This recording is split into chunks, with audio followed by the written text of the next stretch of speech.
Hello, donc aujourd'hui on se retrouve parce que j'ai commandé le coffret spécial Islande de chez Cube, ou Cube, je sais pas vraiment comment on dit.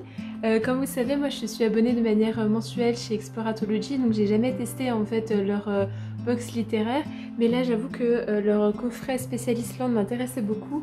En fait moi j'ai surtout lu cette autrice-là que je vous indiquerai parce que je ne sais absolument pas comment on prononce son nom, donc L'Embellie et Rosa Candida, et je sais que dans ce coffret il y avait un autre ouvrage de cette autrice, donc qui est Miss Island, donc qui m'intéressait beaucoup, et j'avais très envie de découvrir d'autres auteurs et d'autres histoires autour de ce pays-là que je n'ai pas encore eu la chance de visiter.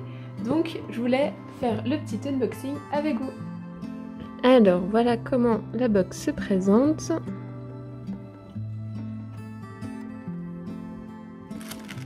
Non, non, non, non, non, non, non, non, non.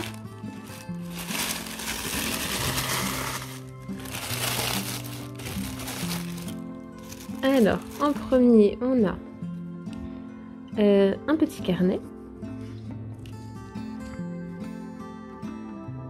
Donc de la marque Happy Coincidence. Toujours dans les tons de l'Islande. Très joli. Ensuite, on a un petit marque-page.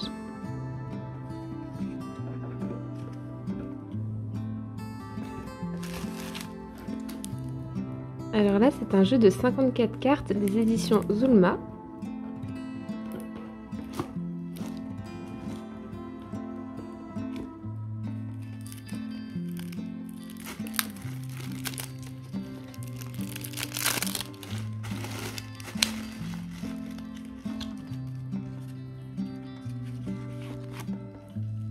Ah, c'est très joli.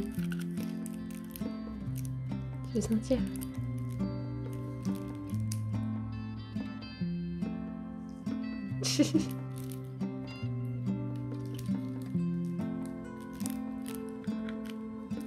Bon, je l'ouvrirai plus tard, mais en tout cas, j'aime bien, c'est très joli. Mais non, c'est pas pour mordre, Bagheera. Oh.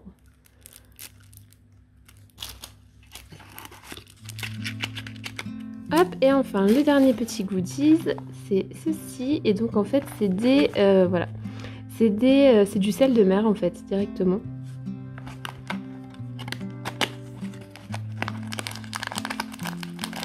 Hop, un petit flocon. Donc, assez sympa, les goodies, j'aime bien. Ils sont tous utiles. Hop. Puis le packaging est très joli, surtout. Alors ensuite, le plus important, on va maintenant s'intéresser aux livres, donc aux 4 livres du coup des éditions Zulma. Donc le premier, Les Rois d'Islande. Oh là là là là, tu peux arrêter de faire du boucan comme ça. Donc Les Rois d'Islande. Je vais pas y arriver. Alors, je vais pas prononcer le nom de l'auteur parce que je pense que je le prononcerai très mal.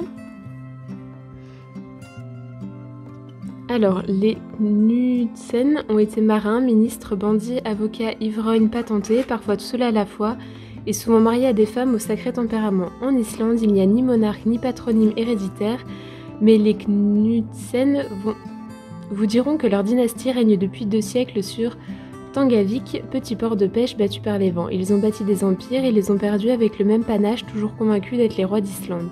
Galerie de portraits généralement endiablés, Les Rois d'Islande est aussi la saga au vitriol de la société et de la politique à l'islandaise. Intéressant, je connaissais pas, j'aime, comme d'habitude, hein, j'aime beaucoup les couvertures de ces éditions-là. Donc, hâte de le découvrir. Alors, je vais les mettre là. Ensuite, alors ça c'est un plus petit, c'est Le Berger de l'Avent.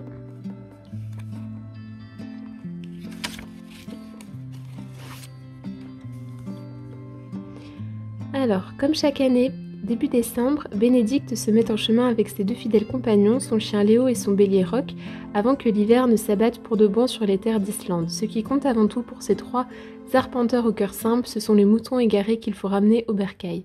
Ils avancent toujours plus loin, de refuge en abri de fortune, dans ce royaume de neige où la terre et le ciel se confondent, avec pour seul guide quelques rochers et les étoiles.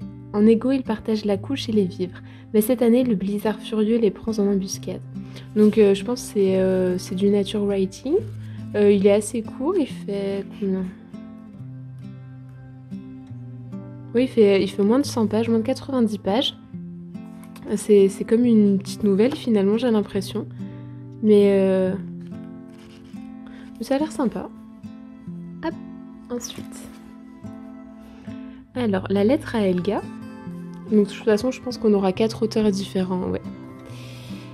Alors, c'est au printemps, la première sortie des agneaux de la bergerie, que j'éprouvais avec le plus d'insistance le désir de te voir avaler ton orgueil et venir me rejoindre. Et chaque fois que les fleurs de pissenlit s'étalaient dans les prés, des flammes jaunes s'allumaient aussi en un autre endroit.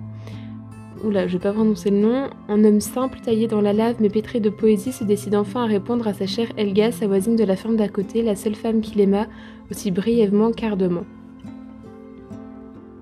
Donc là, on est plutôt sur une histoire d'amour, même si il y aura peut-être toute une partie où la personne est seule, je pense. Celui-là, par rapport à quatrième de couverture, c'est le livre pour l'instant vers lequel je me serais le moins tournée. Mais ça se passe aussi en Islande, je pense, dans les coins un peu reculés, donc toujours intéressant à découvrir. Et enfin, donc ça c'est le grand format, donc c'est l'autrice pour laquelle j'ai déjà 2 livres. Donc j'ai déjà lu Rosa Candida et l'Embellie, donc je suis très intéressée par Miss Islande, qui a reçu du coup prix Médicis étranger 2019.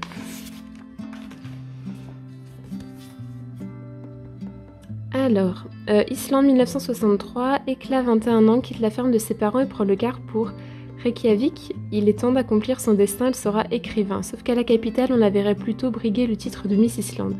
Avec son prénom de Volcan, Éclat bouillonne d'énergie créatrice, entraînant avec elle Isei, l'ami d'enfance qui s'évade par les mots, ce qu'on dit et ce qu'on ne dit pas, et son cher John, qui rêve de stylisme entre 2 campagnes de pêche. Miss Islande est le roman féministe et insolent de ces pionniers qui ne tiennent pas dans les cases, un magnifique roman sur la liberté, la création, l'accomplissement.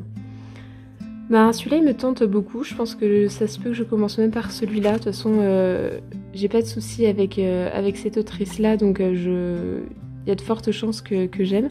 En tout cas, j'aime beaucoup les livres et je les trouve vraiment très jolis.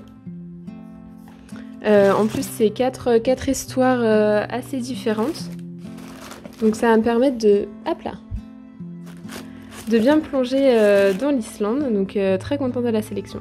Donc voilà pour le petit unboxing, j'espère qu'il vous a plu. Donc j'ai eu le temps de déballer les cartes pour vous montrer. Voilà, donc c'est un très joli jeu de cartes spécial édition Zunma. Voilà. Je suis très contente de la sélection, ça va me permettre de découvrir 3 nouveaux auteurs islandais, 4 nouvelles histoires qui se passent en Islande, donc j'ai hâte. Les petits goodies sont plutôt sympas. Alors je sais que le coffret, il a quand même un certain coût, après il y a quand même 4 livres. Ça peut être un coffret qu'on offre. Moi c'est vraiment voilà, la première fois que j'achète un de leurs coffrets parce que ce thème-là me plaisait en particulier. C'est souvent ce que je fais sur des marques de box littéraires sur lesquelles je commande pas forcément de manière mensuelle. S'il y a des coffrets qui m'intéressent beaucoup, c'est pour ça que je les prends. Donc vous n'hésitez pas à me dire si vous aussi vous avez acheté ce petit coffret ou si vous êtes plutôt abonné à la Cube, ce que vous en avez pensé, et vous pouvez me retrouver dans d'autres vidéos. À bientôt!